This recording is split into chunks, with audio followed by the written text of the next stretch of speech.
عظیم الشان احتجاجی دھرنے میں ہمارے ساتھ شریک ہوئے، اظہار یکجہتی کیا، اظہار خیال کیا اور ہمارے شانہ بشانہ کھڑے ہونے کے عزم کا دوبارہ اظہار کیا۔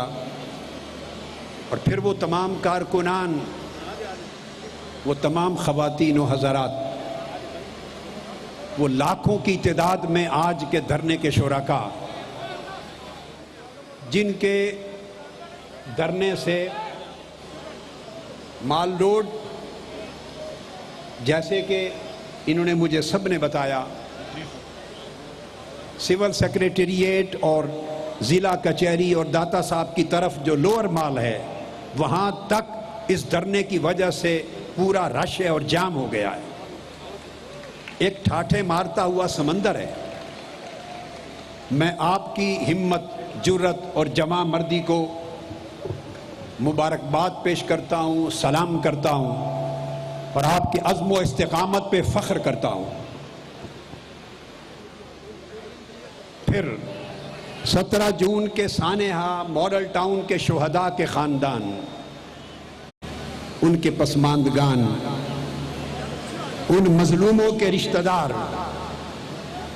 جو صبر، استقامت، جرت اور بہادری کے پہاڑ بنے رہے ہیں، ان کو خراج تحسین پیش کرتا ہوں کہ آج 2 برس ہو گئے پاکستان میں خون بکتا ہے۔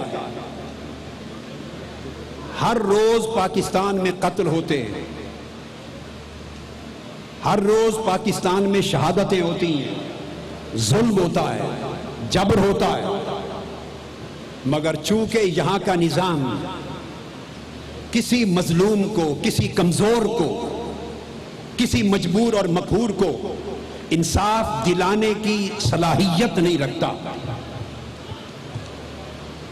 قانون کسی کمزور اور غریب کی مدد کرنے سے قاصر ہے۔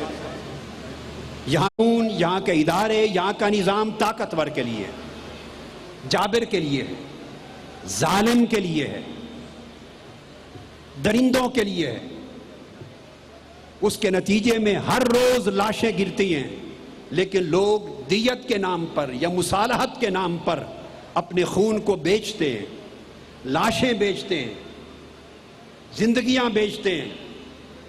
مایوسیوں کے باعث وہ سمجھتے ہیں کہ انصاف نہیں ملے گا۔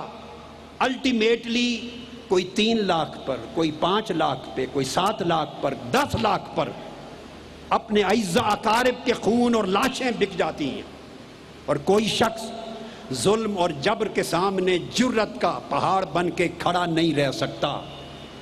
کوئی شخص حوصلہ شکن حالات کا مقابلہ نہیں کر سکتا۔ میں خراج تحسین پیش کرتا ہوں 17 جون کے ان 14 شہیدوں کے خاندانوں کو۔ وہ سب غریب لوگ ہیں، مزدور لوگ ہیں، محنت کش ہیں، کمزور ہیں۔ ان کی آنکھوں کے سامنے پورے ملک میں ہر وقت خون بکتے ہیں، چند لاکھوں پر، چند ٹکوں پر، لیکن کروڑوں بار تحسین ہے ان شہیدوں کے پسماندگان، ورثاء خاندانوں کو، جن کو کروڑوں روپے کی آفر کی گئی 2 سالوں میں، کروڑوں روپے کی آفر کی گئی دیت کے نام پر، انہوں نے ٹھکرا دیا۔ جن کو سعودی عرب، UAE سمیت باہر کے ملکوں کی ملازمتیں آفر کی گئیں، انہوں نے ٹھکرا دیا۔ ان کی غیرت کو خریدنے کی کوشش کی گئی، شہیدوں کا خون، اس کی مول، اس کی قیمت لگانے کی کوشش کی گئی، مگر انہوں نے کہا نواز شریف صاحب اور شہباز شریف صاحب، تم اپنے بیٹے ہمارے سپرد کر دو، ہم ان پر گولی چلاتے ہیں، تم دیت کا پیسہ ہم سے لے لینا۔ میں حکمرانوں کو بتانا چاہتا ہوں، یہ وہ عظیم خاندان ہیں، شہید تو عظیم تھے جو شہید ہو گئے، خدا کے حضور پیش ہو گئے، مگر انہی کی طرح عظیم ہے ان کے خاندان کہ یہ 2 سال میں فرعون کی طاقت اور قارون کا سرمایہ دونوں یکجا ہیں۔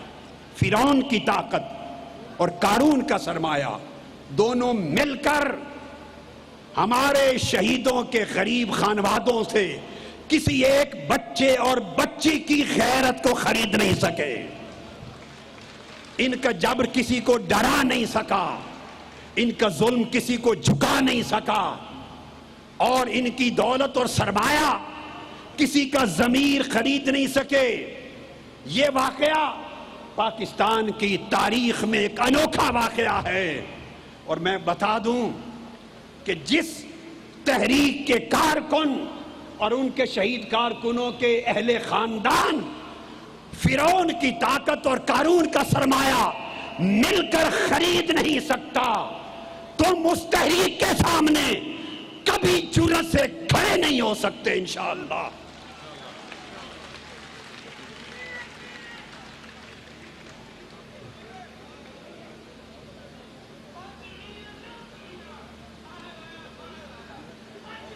تم نے، آپ نے 17 جون کو رات کے اندھیرے میں 14 شہید کر دیے، 90 سے زائد لوگوں کو گولیوں سے چھلنی کر کے زخمی کر دیا، اور زخمی بزرگوں کو، بچوں کو، بوڑھوں کو نہ صرف گولیاں برسائیں، پھر لوہے کے راڈز کے ساتھ ان کی ہڈیاں توڑیں، تم نے ان کے سروں کے بال نوچے، تم نے 70 سال کے ضعیف بزرگوں کو زمینوں پر گھسیٹا، تم نے گاڑیاں توڑی اور اتنا زخمی کیا کہ جو شہید ہو گئے وہ تو شہید ہوئے۔ میں قوم کو بتانا چاہتا ہوں، آج بھی 7 بار ان میں سے کئی زخمی آپریشن کروا چکے ہیں، کئی زخمی معذور ہو چکے ہیں، کئی زخمی ہمیشہ کے لیے بے روزگار ہو چکے ہیں، اور ابھی آج جب میں گفتگو کر رہا ہوں آج بھی کئی زخمی 7ویں آپریشن میں ہاسپٹل میں پڑے ہیں اس وقت بھی۔ ان بیواؤں کا حال دیکھو، ان یتیموں کے احوال دیکھو، ان معصوم مظلوم بچوں کے حوصلے کو دیکھو، ان کے عزم و ہمت کو دیکھو کہ شہید بھی ہوئے، زخمی بھی ہوئے، سر بھی پھوٹے، ہڈیاں بھی ٹوٹیں، روزگار بھی گئے، معذور بھی ہوئے، اور آج بھی آپریشن تھیٹر میں بیٹھے ہیں، مگر اس کے باوجود انہوں نے سودا نہیں کیا، ان کی غیرت کو کوئی خرید نہیں سکا۔ تو میں بتانا چاہتا ہوں حکمرانوں کو کہ آج اس گئے گزرے دور میں بھی ایسے غیرت مند بھی زندہ ہیں۔ اس تحریک نے، میں نے 30 برس میں ان کو سکھایا ہی کیا ہے؟ ان کو غیرت ہی تو سکھائی ہے، ان کو جرأت تو سکھائی ہے، انہیں ایمان سکھایا ہے، انہیں ظلم اور جبر اور وقت کے فرعونوں، یزیدوں، قارونوں کے سامنے سینہ سپر کھڑا ہو جانا سکھایا ہے، انہیں توکل سکھایا ہے، عزم اور یقین سکھایا ہے۔ سن لو، آپ جو چاہو کر لو، اس تحریک کے کارکنوں کو یہی جرأت میں چاہتا ہوں میری قوم کے سب بیٹوں بیٹیوں کو نصیب ہو جائے، اس قوم کے سب جوانوں کو نصیب ہو جائے، اس قوم کے سارے خاندانوں کو نصیب ہو جاؤ۔ ان کے جذبوں کو دیکھو، ادھر لاہور کے مال روڈ پر داتا دربار تک لاکھوں کی تعداد میں آج جمع ہیں، ادھر کراچی نمائش چورنگی پر ہزاروں کی تعداد میں اسی دھرنے کے ساتھ کراچی اور سندھ کے لوگ جمع ہیں، ان کو بھی مبارکباد پیش کرتا ہوں۔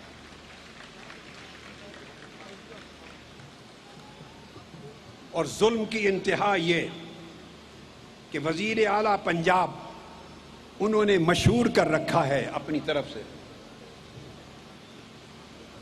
کہ وہ 24 گھنٹے میں 20-22 گھنٹے ہر روز کام کرتے ہیں، جاگتے ہیں، یہ بات مشہور کر رکھی ہے۔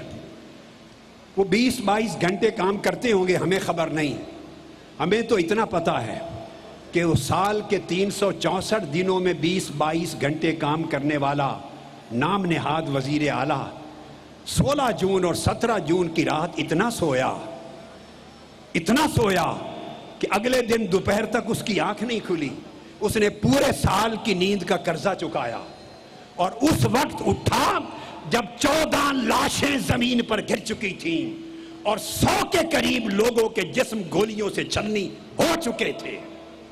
اس وقت وہ اپنی خوابگاہ سے اٹھے، اور واقعہ یہ نہیں، واقعہ تو یہ ہے کہ 9 بجے سے صبح وہ اپنے افسران کے ساتھ سرکاری رابطے میں تھے، اور ان کے آرڈرز کے ساتھ سارا کچھ ہو رہا تھا۔ میں اس موقع پر بتانا چاہتا ہوں کہ ہمارے قاتل وہ اعلیٰ پولیس افسران بھی ہیں، ڈی آئی جی سے لے کر S S Ps, S Ps, D S Ps, S H Os اور سینکڑوں پولیس کے اہلکار اور پولیس کی وردی میں ملبوس کئی دہشت گرد جو انہوں نے ہائر کیے ہوں گے، وہ تو مجرم ہیں ہی، مگر اس قتل کے ذمہ دار وفاقی حکومت اور صوبائی پنجاب کی حکومت کے کئی وزراء بھی ہیں، اور سب سے بڑے منصوبہ ساز نواز شریف صاحب اور شہباز شریف صاحب دونوں خود ذمہ دار ہیں اس قتل عام کے، اس بربریت کے، اس ریاستی دہشت گردی کے۔ ان کے حکم کے بغیر پولیس کی جرت نہ تھی کہ 12 گھنٹے گولیاں چلا کے اس طرح لاشیں گرا دے اور خون کے دریا بہا دے۔ یہی وجہ ہے کہ جب ڈسٹرکٹ اور سیشن جج نے ہماری ایف آئی آر درج کرنے کا حکم دیا اور تھانے نے پھر بھی ایف آئی آر درج نہیں کی، تو 3 وفاقی وزراء، سن لیجئے، 3 وفاقی وزراء وہ ڈسٹرکٹ اور سیشن جج کے حکم کے خلاف لاہور ہائی کورٹ میں اپیل میں گئے۔ اگر یہ اس قتل عام کے ذمہ دار نہیں تھے تو انہیں ہائی کورٹ میں اپیل میں جانے کے لیے 3 وفاقی وزراء کو ضرورت کیا تھی؟ سیشن جج تو حکم دے رہا ہے اس قتل عام پر ایف آئی آر کاٹی جائے، ہماری مدعیت میں وزراء گئے، ہائی کورٹ نے ان کی اپیل بھی خارج کر دی اور فیصلہ بحال رکھا، لیکن ہائی کورٹ کے اس حکم کے باوجود بھی اس ملک میں ایف آئی آر نہ کٹ سکی۔ یہ نظام ہے۔ لوگ بیٹھ کر یہاں جمہوریت کی بعض اوقات باتیں کرتے ہیں، کہتے ہیں نظام ڈیریل نہ ہو، کہتے ہیں ڈیموکریسی جمہوریت ڈیریل نہ ہو۔ کون سا نظام، کون سی جمہوریت، کون سا آئین، کون سا قانون، کیا بات کرتے ہیں آپ؟ وہ آئین، وہ قانون، وہ جمہوریت جس میں قتل عام 20 کروڑ انسانوں نے دیکھا اور باہر کی دنیا نے دیکھا، غیر ملکی حکومتوں نے دیکھا، 12 گھنٹے گولیاں چلیں۔ پاکستان کے الیکٹرانک میڈیا کا لاکھوں بار شکریہ ادا کرتا ہوں، اور پرنٹ میڈیا کا جو ان گولیوں کے سائے میں کھڑے رہے اور مناظر قتل عام کے، درندگی کے، بربریت کے، دہشت گردی کے پوری دنیا کو دکھاتے رہے۔ ساری دنیا گواہ ہے، ایک ایک افسر ڈی آئی جی سے لے کر ایس پی سے ایس ایچ او تک سیدھا نظر آ رہا ہے، اس کی پہچان ہو رہی ہے کہ کون گولیاں چلا رہا ہے۔ ایک کربلا پپا ہے، ایک ایسا منظر دنیا کے سامنے ہوا، اس کی ایف آئی آر نہ کٹے۔ کون سا قانون ہے اس ملک میں؟ کون سی جمہوریت ہے اس ملک میں؟ کون سا آئین ہے اس ملک میں؟ تو جب ہائی کورٹ کے آرڈر سے بھی نہیں کٹا تو میں دعا دوں گا، ہم دھرنا کر کے، مارچ کر کے دھرنے میں اسلام آباد پہنچے، وہاں پاکستان کی افواج کے سپہ سالار اعلیٰ جنرل راحیل شریف صاحب نے انٹرفیئر کیا، شاید، اور وہ بھی نواز شریف صاحب نے انہیں ثالثی کے لیے کہا تھا، خود اسمبلی کے فلور پر انہوں نے انٹرفیئر کیا اور ان کے حکم سے ایف آئی آر کٹی۔ اگر جنرل راحیل شریف صاحب ایف آئی آر کٹوانے کے لیے مداخلت نہ کرتے تو اندازہ کر لیں یہاں کا قانون، یہاں کے ادارے، یہاں کا نظام، یہاں کی سوکال جمہوریت، یہاں کی پارلیمنٹ، یہاں کی اسمبلیاں، یہاں کا معاشرہ اس قتل عام کی ایف آئی آر تک کٹوانے میں بے بس تھا۔ ابھی اس کا اگلا سفر باقی ہے، پھر اپنی مرضی کی جی آئی ٹیز بنوائیں، ہماری ایک نہیں سنی گئی۔ مقتولوں اور شہیدوں کے وارثوں کو، زخمیوں کو، مدعیوں کو، گواہ میں انہوں نے اپنی ایف آئی آر کے ذریعے ملزم بنا دیا۔ پاکستان کی تاریخ میں ایسا کبھی نہیں ہوا کہ مدعی ملزم بن کے عدالت کے کٹہرے میں کھڑا ہو، جو قتل عام کے گواہ ہیں وہ ملزم بن جائیں اور اپنی ضمانت کرواتے پھریں، اور ہر پیشی پر وہ کھڑے ہو ملزم بن کر۔ کون؟ جو قتل کے گواہ ہیں، جو مدعی ہیں، جو زخمی ہیں، جو شہادتوں سے بچ گئے ہیں اس رات، ان کو ملزم بنا دیا گیا، اور ایک ایک شخص پر 2 فرد جرم عائد کر دی گئیں۔ پاکستان کا آئین 2 بار اصل ملزم اور مجرم پر بھی فرد جرم عائد کرنے کی اجازت نہیں دیتا۔ مگر یہاں بے گناہ شہید ہوئے، بے گناہ زخمی ہوئے، اور بے گناہ گواہوں اور زخمیوں کو، مدعیوں کو دو بار فرد جرم عائد کر کے ان کو عدالت کے کٹہرے میں کھڑا کیا جاتا ہے، وہ ضمانتیں کرواتے پھرتے۔ آج 2 سال گزر گئے، یہ احتجاج اتنا بڑا پچھلے سال بھی ہو سکتا تھا، مگر ہم نے ایمانداری کی وجہ سے، دیانتداری کی وجہ سے پہلے سال نہیں کیا کہ چلو ہم لڑتے رہے، قانون کی جنگ لڑتے رہے، عدالت کی جنگ لڑتے رہے۔ ہم نے کہا اگر پہلے سال اتنا بڑا احتجاج کیا تو شاید لوگ کہیں کہ it is too early، بہت جلدی ہے، دیکھیں عدالتیں کیا کرتی ہیں، قانون کیا کرتا ہے۔ اب 2 سال گزر گئے، 2 سال بیت جانے کے باوجود ہم وہیں کھڑے ہیں جہاں 17 جون 2014 کی رات کھڑے تھے۔ ایک قدم انصاف کی منزل کی طرف آگے نہیں بڑھ سکا۔ ایف آئی آریں پولیس کے تابع، ان کو پنجاب کے وزراء اور وزیر اعلیٰ اور حکومت کے وزیر اعظم جو احکام دیتے ہیں اس طرح ادارے چلتے ہیں۔ انصاف کی طرف ایک قدم نہیں بڑھ سکا 2 سالوں میں۔ ہم نے کہا کہ 2 بار فرد جرم نہیں عائد ہوتی۔ وہ جد گردی کی عدالت کے جج، اینٹی ٹیرورسٹ کورٹ، انہوں نے بغیر سماعت کے درخواست خارج کر دی، قانون کے خلاف۔ ہائی کورٹ میں گئے کہ ایک فرد پر جو بے گناہ ہے 2 بار فرد جرم عائد، یہ کس قانون کے تحت ہوئی ہے؟ ہائی کورٹ نے سماعت نہیں کی، حکومتی فریق کو بلایا ہی نہیں، سرکاری وکیل کو نوٹس ہی نہیں بھیجا، دوسرے فریق کو اور حکومت کو نوٹس بھیجے بغیر وہی کھڑے کھڑے درخواست خارج کر دی۔ آج حقائق قوم کو بتانا چاہتا ہوں کہ 2 سال میں کیا ہوا ہے۔ درخواست خارج کر دی۔ ہم نے کہا، اس کے بعد ہم سپریم کورٹ گئے، وہاں ابھی تاریخ نہیں لگی۔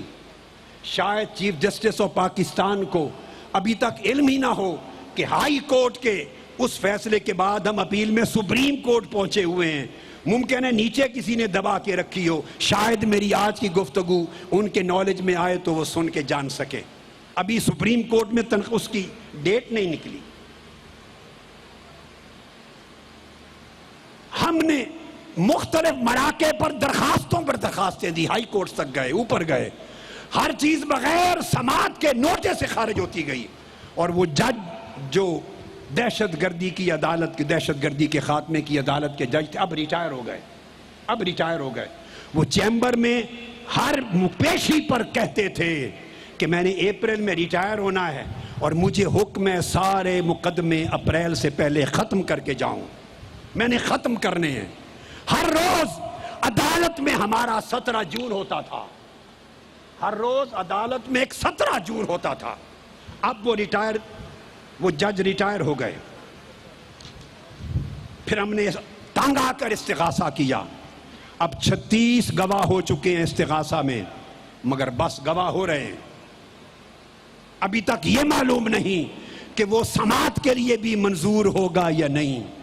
اب میں قوم سے پوچھتا ہوں، بعض اوقات لوگ بیٹھ کے باتیں کرتے ہیں کہ کیس عدالت میں ہے۔ بھائی کون سی عدالت میں ہے؟ ہماری 36 گواہیاں ہو چکی ہیں، ابھی تک اس کے قابل سماعت ہونے کا فیصلہ نہیں ہوا، چل رہا ہے۔ میں بتانا چاہتا ہوں قوم کو کہ جب تک یہ حکمران چونکہ خود قاتل ہیں تو قاتل حکمران اپنے ہوتے ہوئے اپنے خلاف انصاف کیسے ہونے دیں گے؟ پانی دے دیں۔ اپنے خلاف انصاف کیسے ہوگا؟ یہ تو وہ ملک ہے جہاں لاہور میں زین نامی ایک جوان قتل ہوا تھا، یاد ہے آپ کو؟ قاتل بااثر تھے، حکمران نہیں تھے، پنجاب کے وزیر اعلیٰ اور ملک کے وزیر اعظم نہیں تھے، بااثر طاقتور لوگ تھے۔ وہ باعزت بری ہو گئے، اور زین مقتول شہید کی ماں نے سپریم کورٹ میں بیان دیا۔ اس نے کہا میں اس نظام کے سامنے کھڑی نہیں ہو سکتی، اس کے ظلم اور جبر کے سامنے کھڑی نہیں ہو سکتی، اس جمہوریت کے سامنے کھڑی نہیں ہو سکتی۔ اس نے صلح کر لی قاتلوں کے ساتھ، گھر بیٹھ گئی مایوس ہو کر۔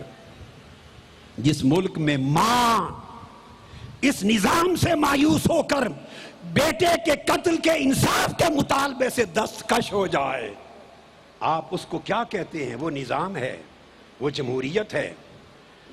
وزیر اعلیٰ پنجاب نے خود جسٹس باقر نجفی کا کمیشن قائم کیا تھا اور کہا تھا کہ اگر انگلی ذمہ داری کی میری طرف اٹھ گئی تو مستعفی ہو جاؤں گا۔ جسٹس باقر نجفی میں کہ کمیشن میں ہم شریک نہیں ہوئے، یک طرفہ فیصلہ تھا، حکومت پیش ہوئی، صرف حکومت، یا پبلک پیش ہوئی یا میڈیا پیش ہوا، انہوں نے کمیشن کی رپورٹ دے کر پنجاب حکومت اور وزیر اعلیٰ کو قتل کا ذمہ دار ٹھہرایا۔ وہ دن اور آج کا دن وہ رپورٹ ضبط کر لی گئی۔ ہم 1 سال سے زائد عرصہ گزر گیا، ہائی کورٹ کی اپیل میں بحث کر چکے ہیں، سال سے زیادہ دلائل ہو چکے ہیں، مگر اس کا فیصلہ نہیں سنایا جا رہا۔ بینچ بھی ٹوٹ گئے، جج ریٹائر ہو گئے، نیا بینچ نہیں بن رہا۔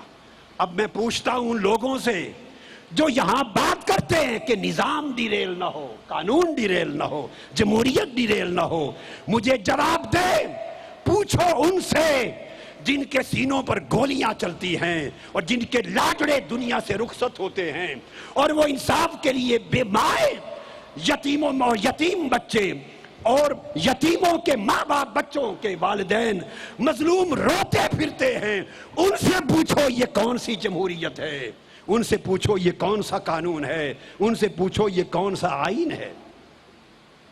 سیاسی باتیں کر لینا آسان ہوتا ہے، انصاف دینا قوم کو مشکل ہوتا ہے۔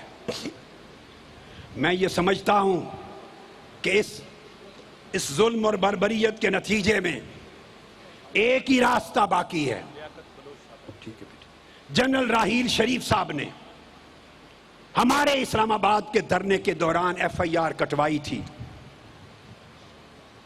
وہ ملک کے بھی محافظ ہیں، پاک فوج، وہ دہشت گردی کے خلاف انہوں نے بہادرانہ تاریخی جنگ لڑی ہے۔ پاک فوج کے جوانوں نے جنرل راحیل شریف کی قیادت میں انہوں نے اب بارڈرز تک دہشت گردوں سے اپنی زمین چھڑا لی ہے۔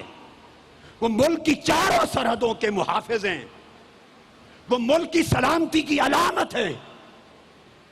اس وقت پوری قوم کو بھروسہ دہشت گردی سے نجات دلانے کے لیے صرف پاک فوج پر، جنرل راحیل شریف کے انسٹیٹیوشن پر، ان کی قیادت پر ہے۔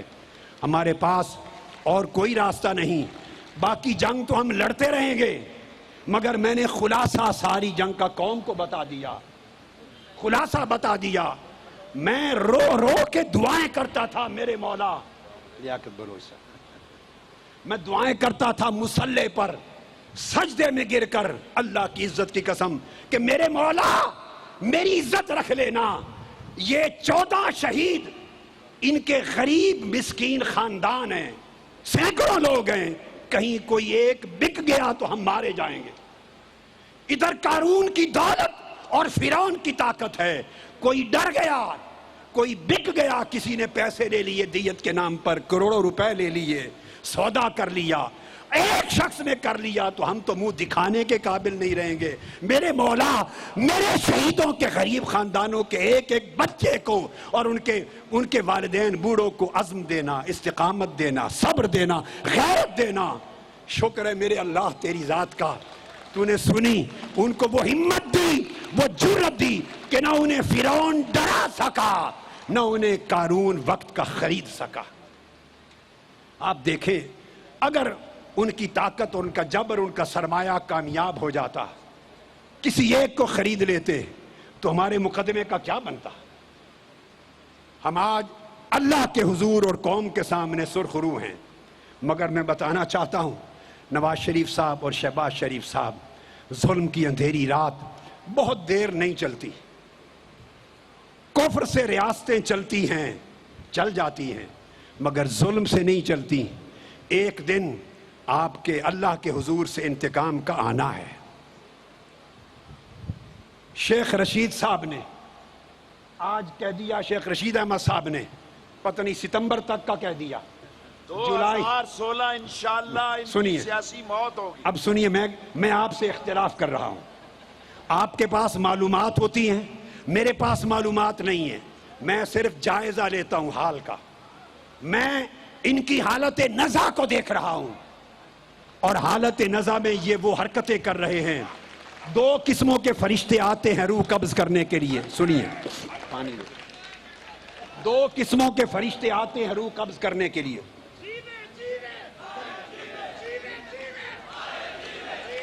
سنیں, اگر تو نورانی چہرے والے فرشتے آ جائیں. یہ لیاقت بلوچ صاحب کھڑے ہیں میرے ساتھ, جماعت اسلامی کے سیکرٹری جنرل, اور ان کے ساتھ آئے ہیں یہ میاں عتیق صاحب, اور یہ سیاسی رہنما بھی ہیں, عالم دین بھی ہیں, یہ تائید کریں گے. اگر تو خوبصورت نورانی شکل والے فرشتے آ جائیں روح قبض کرنے کے لیے, تو جو میت جلدی اس کی حالت نزع میں جلدی چھٹکارا ہو جاتا ہے, اور سکون سے اس کی جان نکل جاتی ہے, تڑپتا نہیں, ہاتھ پاؤں نہیں مارتا, مسکراتا ہوا اللہ کے حضور چلا جاتا ہے. ایک دوسری شکل ایسی ہوتی ہے کہ بعض اوقات بد شکل فرشتے آتے ہیں, بڑی گھناؤنی شکل والے, سیاہ چہروں والے, ڈراؤنے, وہ آتے ہیں روح قبض کرنے کے لیے. وہ خطرناک انجام ہوتا ہے اس مردہ, خطرناک انجام ہوتا ہے. اگر وہ آ جائیں تو انہیں دیکھ کے وہ جو ابھی تو میت نہیں بنا ہوتا, وہ مریض تڑپتا ہے, ہاتھ پاؤں مارتا ہے, بے چین ہوتا ہے. وہ جو حالت بے چینی کی, ہاتھ پاؤں مارنے کی, عجیب حرکات و سکنات کی, وہ ایک گھناؤنی شکلوں والے فرشتے دیکھ کر اس کی حالت نزع میں ہوتی ہے. شیخ رشید صاحب, میں ان کی وہ حالت دیکھ رہا ہوں, اور اس حالت میں جب مردہ مریض اس حالت میں جاتا ہے تو وہ ستمبر تک زندہ نہیں رہتا. شیخ رشید صاحب چونکہ محبت کرنے والے ہیں, 3 مرتبہ وزیر بھی رہے ان کے ساتھ, شاید کوئی شفقت اور محبت پرانی یاد آ گئی ہو, تو اس کو روح قبض ہونے سے پہلے زیادہ ٹائم دے دیا. میرا گیس ورک ہے, میں ان سے اس زمانے سے پہلے ان کی روح پرواز ہوتے دیکھ رہا ہوں. انشاءاللہ حق کو کامیابی نصیب ہوگی, ظلم کا خاتمہ ہوگا. تو میں بتا رہا تھا کہ جنرل راحیل شریف صاحب نے ان بے قصوں مجبوروں کی FIR کٹوائی تھی. ہم قانون کی جنگ لڑتے رہیں گے, مگر یہاں سے انصاف ملنا نہیں. ہم ڈٹے رہیں گے, جھکیں گے نہیں, بکیں گے نہیں, لڑتے رہیں گے, مر بھی جائیں گے, ہماری لاشوں سے بھی گزر جائیں, سودا نہیں ہوگا, ڈر اور خوف نہیں ہوگا. مگر انصاف کب ملے گا؟ میرے نزدیک تو جنرل راحیل شریف صاحب, جنہوں نے مظلوموں کی داد رسی کر کے FIR کٹوائی, وہی انصاف دلائیں گے. اور انصاف کا راستہ مجھے نظر نہیں آتا. نیشنل ایکشن پلان کے تحت پاک فوج کی ذمہ داری ہو چکی ہے دہشت گردی کا خاتمہ اور دہشت گردی کے سہولت کاروں کا خاتمہ. یہ دہشت گرد بھی ہیں, دہشت گردی کے سرپرست بھی ہیں, اور دہشت گردوں کے سہولت کار بھی ہیں. میرے پاس اس وقت ٹائم نہیں, ورنہ میں یہ سارے حقائق کھول کے بیان کر سکتا ہوں. لہذا اس دہشت گردی, اس کی سرپرستی اور اس کی سہولت کاری کا خاتمہ سب سے بڑا نمونہ ماڈل ٹاؤن کا سانحہ ہے. وہ فوجی عدالت کے ذریعے انصاف دلائیں, فوجی عدالت کے ذریعے انصاف دلائیں. ہمارا مطالبہ اور کچھ زائد نہیں, صرف انصاف اور قصاص. دیت وارث پہلے دن سے ٹکرا چکے, وہ اس طرف یہ بات سننا نہیں چاہتے, وہ غیرت اور شہیدوں کا خون بیچنا نہیں چاہتے. یہ چیپٹر روز اول سے بند ہے. قرآن نے کہا قتل میں تمہارے لیے قصاص فرض کیا گیا ہے, اور قرآن مجید نے کہا اے مسلمانوں قصاص میں زندگی ہے. جو قوم ظالموں, جابروں اور قاتلوں سے قصاص نہیں لیتی, قرآن کا فیصلہ ہے اس قوم کو زندہ رہنے کا حق نہیں ہے. زندہ رہنا ہے. وَلَكُمْ فِي الْقِصَاصِ حَيَاتٌ يَا أُولِي الْأَلْبَابِ, قرآن مجید کے لفظ ہیں. اے عقل والو, قصاص میں تمہاری زندگی کا راز ہے. ہمارا مطالبہ صرف انصاف اور قصاص. ہم قصاص مانگتے ہیں, اور مانگتے ہیں دہشت گردی کے خاتمے کے لیے, پاک فوج کی دہشت گردی کے خاتمے کی فوجی عدالت کے قیام سے. اس کے سوا کوئی صورت نہیں ہے. آج حالت یہ ہے، ان ظالموں نے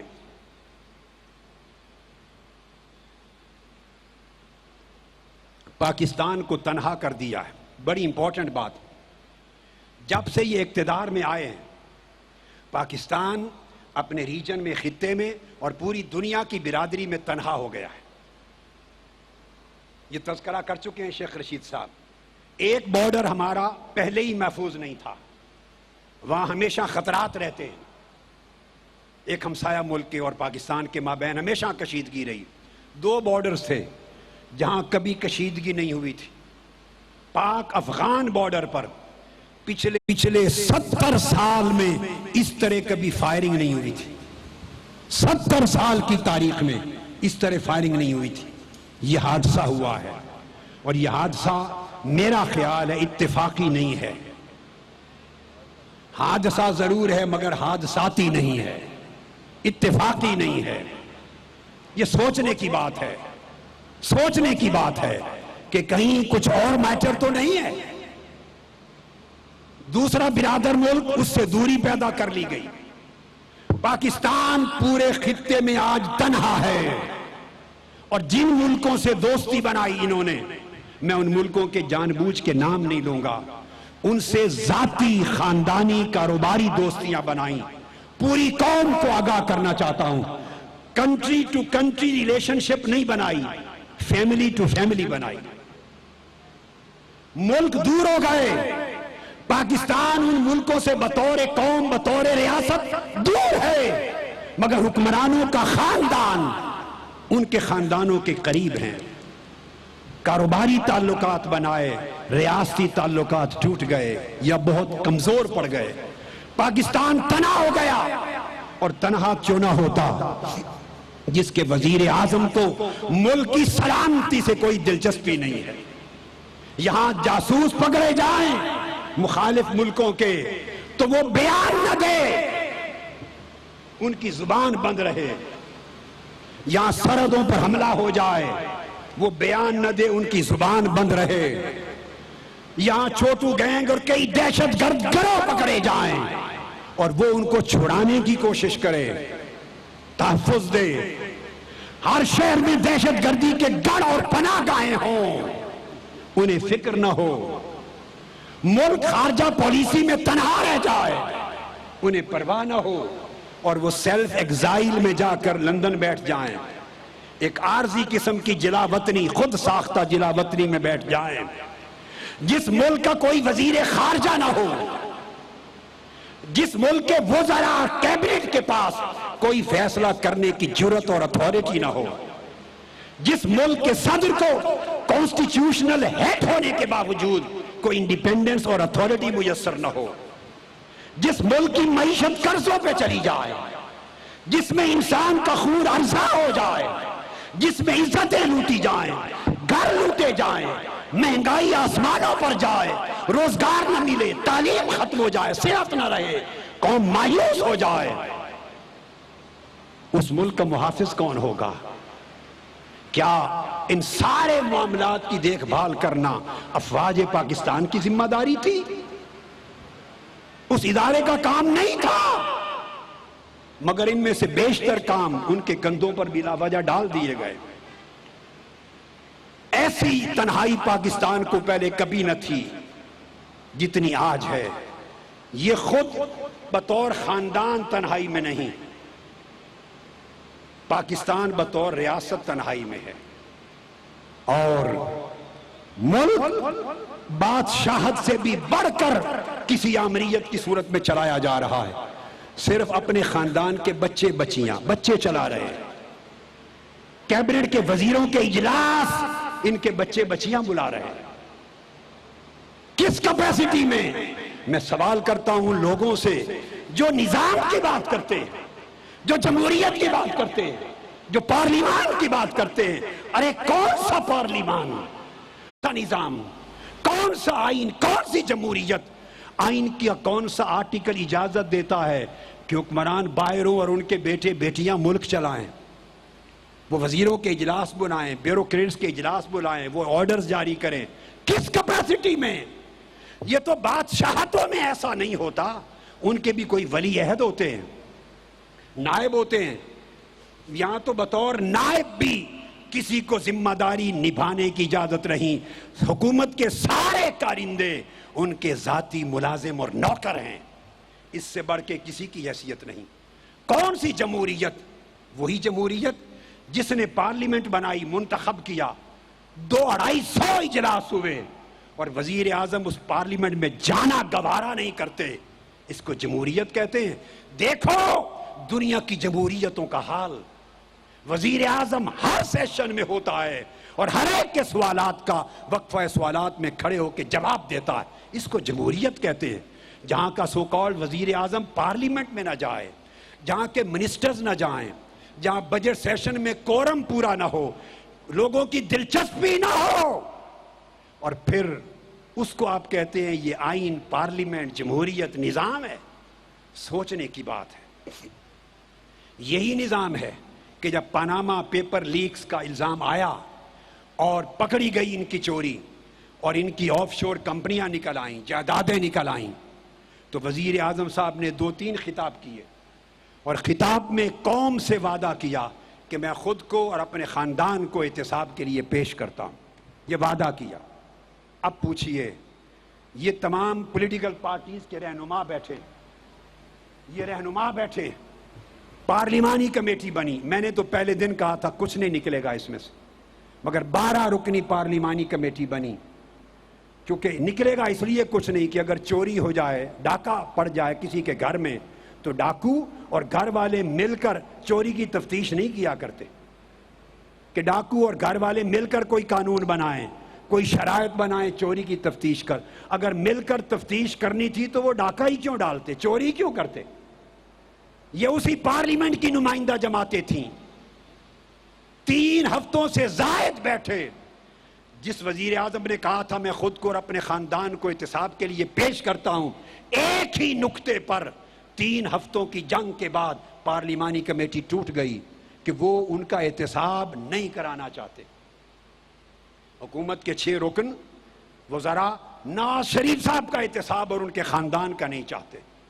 تو قوم کے ساتھ اتنا دھوکہ, اس کو جمہوریت نہیں کہتے. ملک کی معاشی حالت یہ ہے. میں ایک کمپیریزن دینا چاہتا ہوں, بڑی امپورٹنٹ چیز ہے. جنرل پرویز مشرف صاحب, جب ان کا دور ختم ہوا ہے, دور اقتدار 2008 میں, اس وقت پاکستان پر کل قرضہ, ٹوٹل ڈیٹ 6,100 ارب روپے تھا. یہ 3 فگر دوں گا, یاد کر لیں. 6,100 ارب روپے قرضہ, جب وہ ان کا دور ختم ہوا, یہ قرض تھا ملک پر. پھر پیپلز پارٹی آئی. پیپلز پارٹی نے پورے 5 سال حکومت کی. سن 2013 میں جب نئے الیکشن ہوئے اور پیپلز پارٹی کا دور ختم ہوا, تو وہ قرضہ 14,000 ارب پر, ٹوٹل قرضہ 14,000 ارب کے قریب پہنچا. اتنا فرق آیا. اب ذرا غور سے سنیے. 2013 سے 2016 تک, جب سے شریف برادران کا اقتدار آیا, یہ حکمران خاندان حکمران ہوا ہے. اب یہ 3 سال پورے ہوئے ہیں, صرف 3 سال. اس میں وہ جو 14,000 سے انہوں نے لیا تھا, پکڑا تھا, وہ آج 25,000 ارب روپے ٹوٹل ڈیٹ ہے پاکستان کا.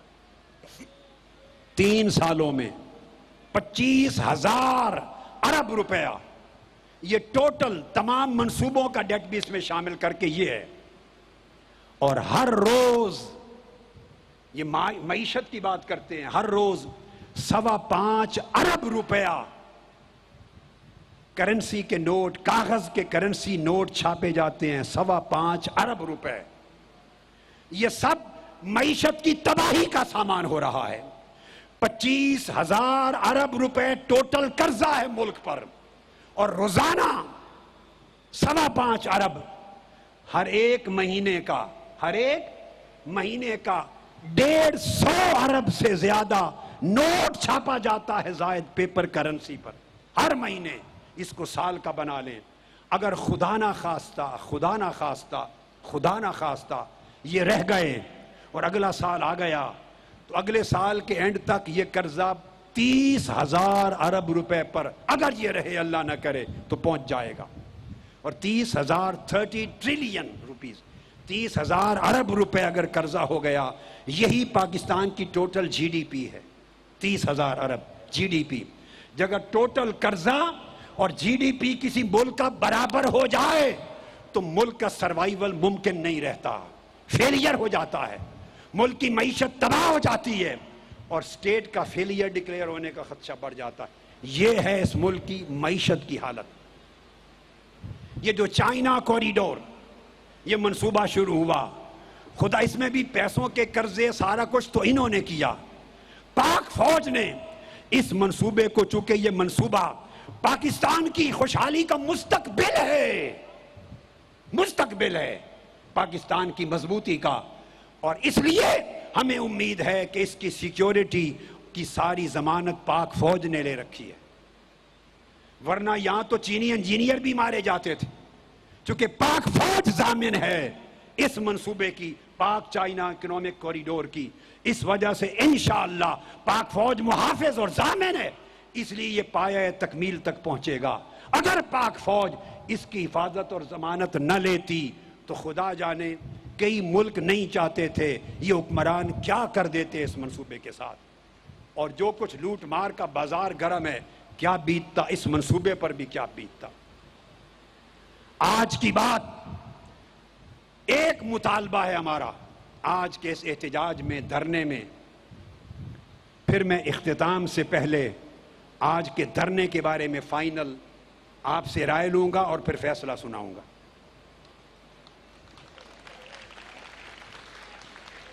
ہمارا مطالبہ انصاف ہے.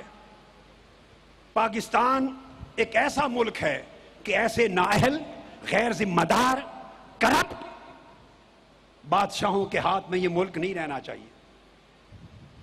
سیاحت کا حسین ترین مرکز ہے پاکستان, دنیا کی بڑی بڑی تہذیبوں کا مرکز ہے پاکستان, آبادی کے اعتبار سے دنیا کا کنزیومر مارکیٹ ہے, بہت بڑی, دنیا کی 6ٹھی بڑی کنزیومر مارکیٹ ہے, دنیا کا 7واں ایٹمی ملک ہے پاکستان.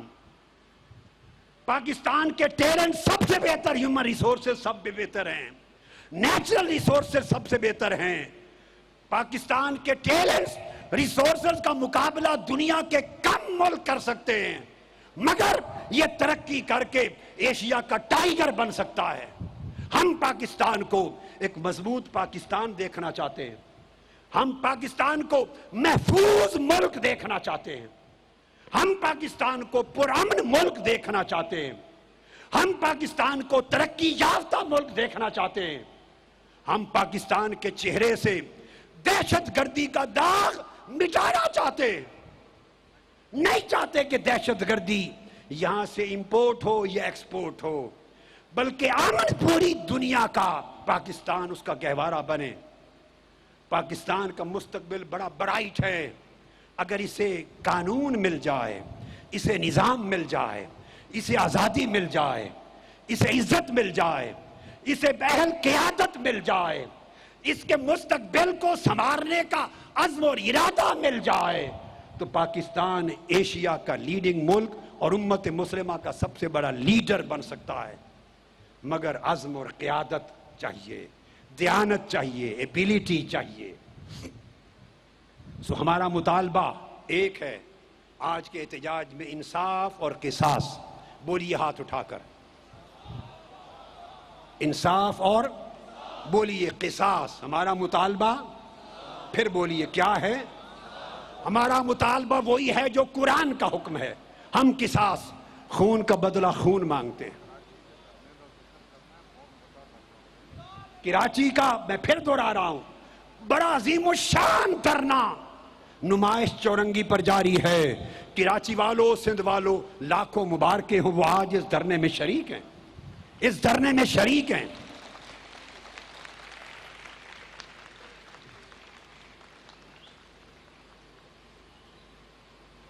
ہم انصاف اور قصاص مانگتے, ہم اس ملک میں قانون کی حکمرانی مانگتے, رول آف لا مانگتے, ہم اس ملک میں سوشو اکنامک جسٹس مانگتے ہیں، ہم اس ملک میں ہیومن ایکویلٹی مانگتے ہیں، ہم اس ملک کے اداروں کو انسٹیٹیوشنل سولیڈیرٹی مانگتے ہیں، انڈیپینڈنس مانگتے ہیں، ہم آئین کا راج مانگتے ہیں، ہم غریب عوام کو طاقتور بنانا چاہتے ہیں، اقتدار، طاقت، سرمایہ، وسائل گراس روٹ لیول تک غریبوں، کمزوروں تک پہنچانا چاہتے ہیں، گلی کوچے تک طاقت پہنچانا چاہتے ہیں، ہم قبضہ مافیا سے ملک کو چھڑانا چاہتے ہیں، ہم غریبوں کے چہروں پر خوشیاں دیکھنا چاہتے ہیں، ہر کوئی غریب کمزور اس ملک کو اپنا ملک سمجھے، ہم ہر غریب اور کمزور کو یہ فیلنگ دینا چاہتے ہیں، وہ یہ فیل کرے کہ قائد اعظم کی قیادت میں یہ ملک میرے لیے بنا تھا۔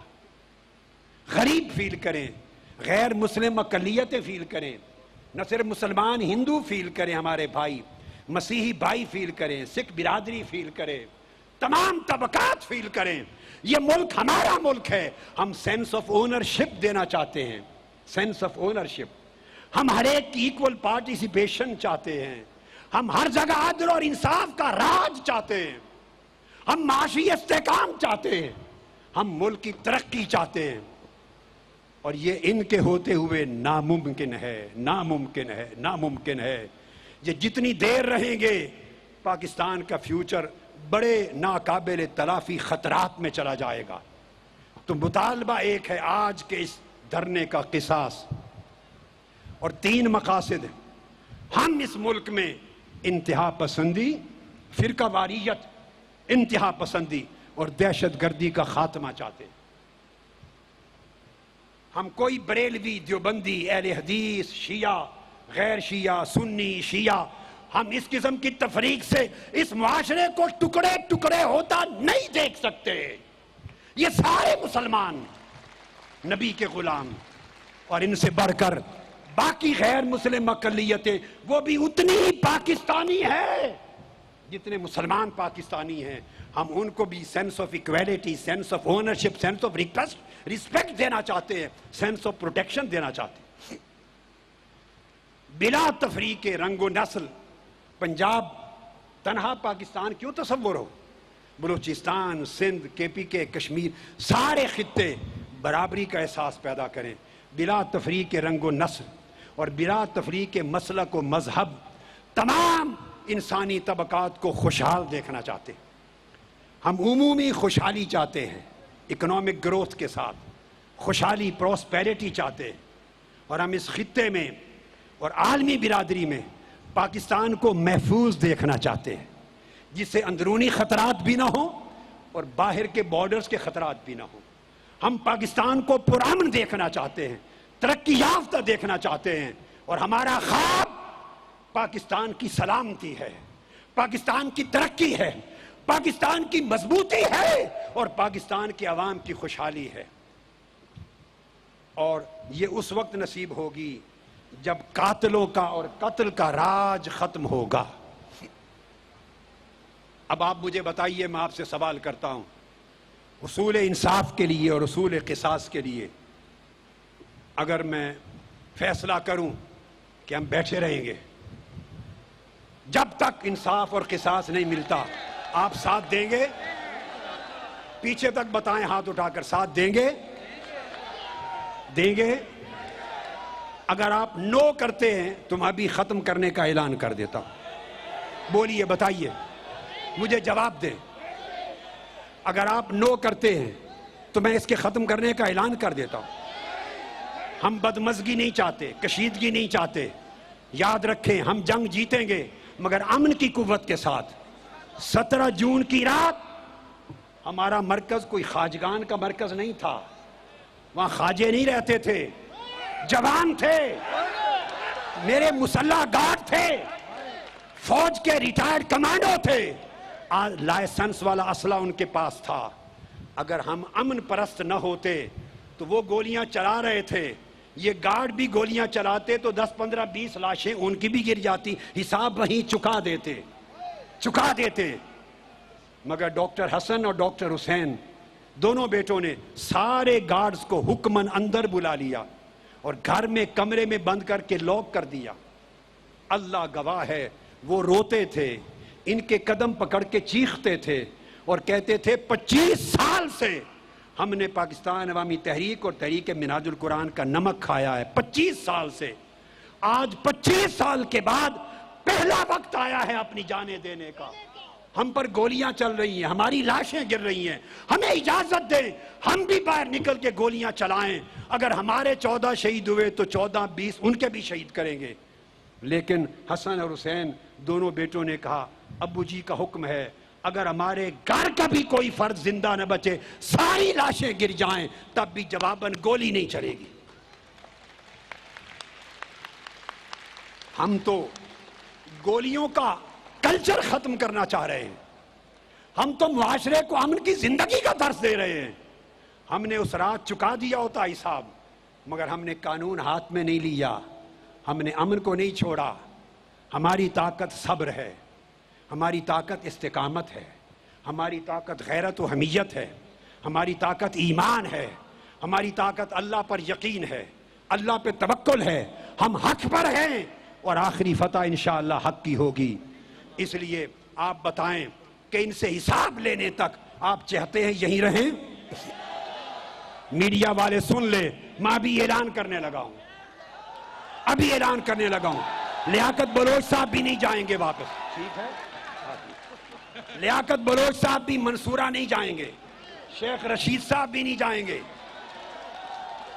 آپ بتائیے ان اصول انصاف، اصول قصاص تک سنا دوں اعلان کے جم کے بیٹھے رہیں؟ آپ کا آ گیا فیصلہ، اب مجھے اختیار دیتے ہیں کہ میں فیصلہ سناؤں؟ اب مجھے فیصلہ دینا اجازت دیتے ہیں؟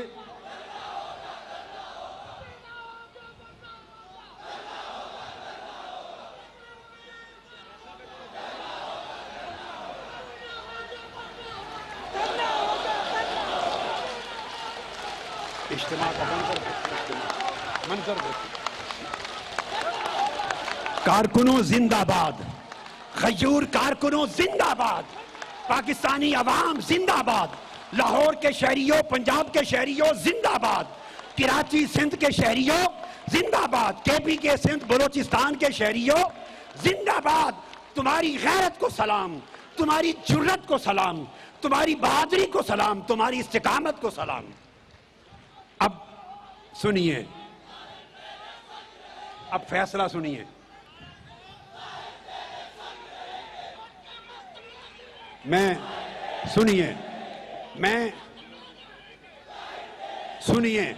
میں آپ کو پتا ہے عرصے سے تاجروں، مال روڈ، بیڈن روڈ، انارکلی اور گرد و نواح کی مارکیٹوں کے تاجروں زندہ باد۔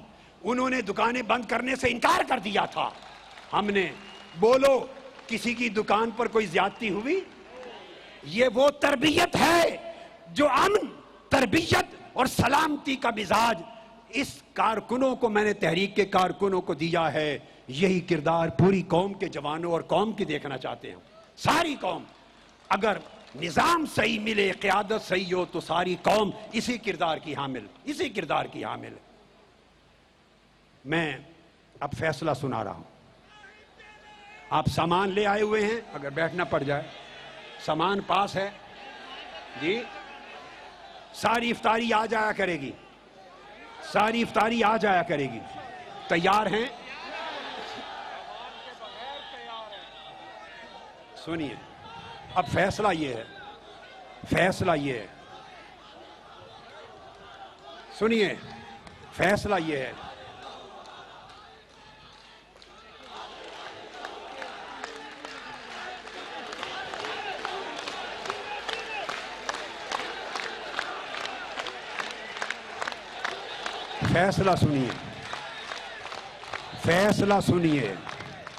فیصلہ سنیے۔ میری آمد سے پہلے، میرے پاکستان پہنچنے سے پہلے، پاکستان عوامی تحریک کی قیادت کے منہ سے مال روڈ پر احتجاج کرنے کی اجازت کے پروسیس میں، اجازت تو نہیں دی انہوں نے، تحریری اجازت تو تحریری نہیں دی، ہم نے خود کر لیا، مگر اس پروسیس میں ہماری پاکستان عوامی تحریک کی قیادت سے ان کے منہ سے یہ بات نکل گئی تھی، گنڈا پور صاحب ان کے منہ سے یہ بات نکلی تھی کہ ہم ایک رات کا دھرنا دیں گے اور نماز فجر پڑھ کے ساری کے بعد ختم کریں گے. چونکہ زبان دی ہے, ہم زبان کی پاسداری کرنے والے لوگ ہیں, زبان کی پاسداری کرتے ہیں, ہم اس زبان کو نہیں توڑنا چاہتے. اور میں یہ کردار پوری قوم میں دیکھنا چاہتا ہوں کہ زبان کریں, مر جائیں کٹ جائیں مگر پاسداری کریں. ہم اس زبان کی پاسداری کرتے ہیں. یہ دھرنا سحری کے ساتھ نماز فجر یہاں ہوگی, سحری یہاں ہوگی, نماز فجر کے ساتھ ختم ہو جائے گا. اس لیے سنیے کہ ماہ رمضان المبارک ہے, اگلے دنوں میں اعتکاف آ رہا ہے, وہ ایک روحانی اجتماع اور روحانی تربیت گاہ ہے. تو میں نہیں چاہتا رمضان کے دنوں میں تکلیف ہو اور اعتکاف کے روحانی معمولات متاثر ہوں. اس کو میں پینڈنگ کر رہا ہوں, اب دھرنا ختم نہیں کر رہا, ملتوی کر رہا ہوں, ملتوی کر رہا ہوں. جی ہاں, آپ سے وعدہ لے لیا, اتھارٹی لے لی آپ سے. ہم اس کو ملتوی کر رہے ہیں. انصاف جس لمحے پتا چلا انصاف اور قصاص نہیں مل رہا, کسی ایک لمحے میں ایک ہفتے کے نوٹس پر اتنا بڑا دھرنا بلا سکتے ہیں کہ لاہور اور پاکستان کی پچھلی تاریخیں بھی بھول جائیں گے لوگ. بلائیں گے انشاءاللہ. مگر ہم صبر کی طاقت سے چلیں گے, امن کی طاقت سے چلیں گے, ایمان اور یقین کی طاقت سے چلیں گے, اور انشاءاللہ تعالی بالآخر حق کی فتح ہوگی, مظلوموں کی فتح ہوگی, اور پاکستان کی جیت ہوگی. اور یہ حکمران پاکستان کے دشمن ہیں, پاکستان کی سلامتی کے دشمن ہیں, انہیں شکست ہوگی. تو میں بات ختم کر رہا ہوں. شیخ رشید صاحب کے اعلان سے اختلاف کرتے ہوئے جو حالت نزع کی صورت میں دیکھ رہا ہوں, مجھے یہ ستمبر تک زندہ رہتے نظر نہیں آتے. اس سے پہلے انشاءاللہ روح نکلنے شروع ہو چکی ہے, روح نکلنی شروع ہو چکی جسم کے مختلف حصوں میں, اور بڑے کربناک فرشتے ہیں جس کی وجہ سے ہاتھ پاؤں مار رہے ہیں. ان کے حالات, ان کا تڑپنا اور ان کی جو حرکات ہیں وہ بول رہی ہیں کہ انہیں اندازہ ہے کہ ان کا اقتدار گیا. ظلم کر کے اقتدار بچایا نہیں جا سکتا. مظلوموں تمہارا وقت اور حق والوں تمہارا وقت آ رہا ہے انشاءاللہ. اسلام زندہ باد, مظلوم عوام زندہ باد, پاکستان پائندہ باد. اللہ آپ کو سلامت رکھے, آباد رکھے, اور عدل اور انصاف اس قوم کو نصیب ہو. ملک اور قوم زندہ اور سلامت رہے, مضبوط اور مستحکم رہے. والسلام علیکم ورحمۃ اللہ وبرکاتہ. میں ادھر ہی بیٹھا ہوں اسٹیج پر, میں ادھر ہی بیٹھا ہوں. ساری بھی ادھر ہوگی. آپ کی اور میری ساری میں فرق یہ ہے کہ میں کھاتا پیتا نہیں ہوں ساری, میں پانی پی لیتا ہوں بس, تو میڈیسن لے لیتا ہوں. میں نے دیکھیے, میں اپنی سہولت کے لیے آپ کو معلوم ہے خطاب بیٹھ کے کرتا ہوں, معلوم ہے کہ نہیں؟ مجھے کمزوری نہیں ہے, اپنی سہولت کے لیے طویل گفتگو خطاب بیٹھ کے کرتا ہوں. آج سب نے انتظام کیا تھا بیٹھ کر کرسی پہ کرنے کا, میں نے انکار کر دیا. کھڑے ہو کر اس لیے کیا کہ پتہ چل جائے جن سے قصاص لینا ہے کہ یہاں کمزوری نام کی کوئی شے نہیں ہے.